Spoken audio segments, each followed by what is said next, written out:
എന്താണ് hypertension? Hypertension, high blood pressure എന്നത് രക്തനാളങ്ങളിലുള്ള രക്തത്തിന്റെ സമ്മർദ്ദം വളരെ ഉയർന്നിരിക്കുന്ന അവസ്ഥയാണ്.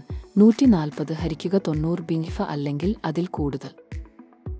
46% ആളുകൾ ഹൈപ്പർടെൻഷൻക്കും ഈ അവസ്ഥയെക്കുറിച്ച് അറിയില്ല. ഹൈ ബ്ലഡ് പ്രഷറിന്റെ ലക്ഷണങ്ങൾ: ശ്വസിക്കാൻ ബുദ്ധിമുട്ട്, ഉത്കണ്ഠ, തലകറക്കം, നെഞ്ചുവേദന, അസാധാരണമായ ഹൃദയമിടിപ്പ്, കാഴ്ചമങ്ങൽ, ഓക്കാനം, ഛർദി, മൂക്കിൽ നിന്ന് രക്തസ്രാവം. ഹൈ ബ്ലഡ് പ്രഷർ നിയന്ത്രിക്കുന്ന മാർഗങ്ങൾ: ഉപ്പ് കുറയ്ക്കൂ, മദ്യപാനം കുറയ്ക്കൂ, സമ്മർദ്ദം കുറയ്ക്കൂ, പുകവലി ഉപേക്ഷിക്കൂ, ആരോഗ്യകരമായ ഭക്ഷണക്രമവും പാനീയങ്ങളും, പതിവായി വ്യായാമം ചെയ്യൂ, ഭാരം കുറയ്ക്കൂ, നിർദ്ദേശിച്ച പ്രകാരം മരുന്നുകൾ കഴിക്കൂ. നിങ്ങളുടെ ബിപി ഫലപ്രദമായി നിയന്ത്രിക്കുക, ആരോഗ്യകരമായ ജീവിതശൈലി തിരഞ്ഞെടുക്കൂ.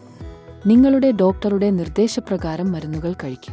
നിങ്ങളുടെ ഡോക്ടറുമായി കൂടിക്കാഴ്ചകൾ നടത്തൂ. നിങ്ങൾക്ക് ഉണ്ടായേക്കാവുന്ന അലർജിയെക്കുറിച്ചോ സെൻസിറ്റിവിറ്റിയെക്കുറിച്ചോ ഡോക്ടറോട് സംസാരിക്കും. നിങ്ങളുടെ ഡോക്ടറുടെ ഉപദേശപ്രകാരം പതിവായി പരിശോധന നടത്തൂ.